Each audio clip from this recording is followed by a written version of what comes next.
Priyansh music project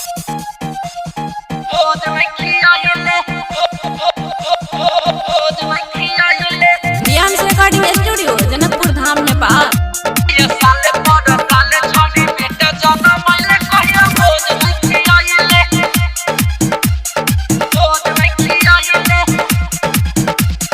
शादी के तोड़ा भई गेल 3 साल गे,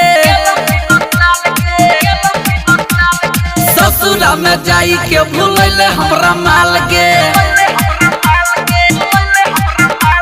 शादी के तोड़ा भई गेल 3 साल गे, ससुरा में जाई के भूलैले हमरा माल गे। या साले पर साले छौरी बेटा जनमैले कहियो भोज नहीं खियाइले, रहले कुमार मजा खूब खैले कहियो भोज नहीं खियाइले।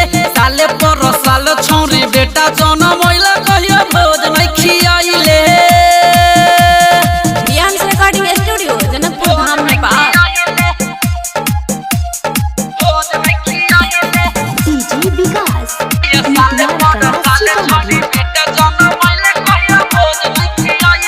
भेले तू बेटा वाला छियै हम कुमार गे, गेले तू छोड़ के दिन रहै सो मार गे।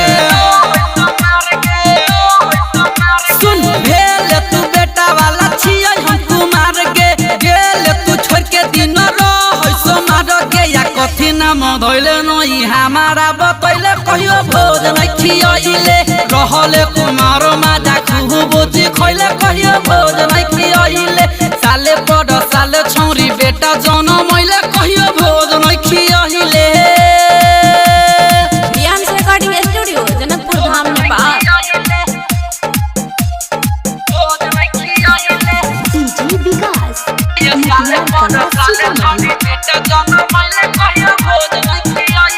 हमारे से छौरी तोहर खुला छौके खाता, और न उजाला के नहीं चले दिहे पाता।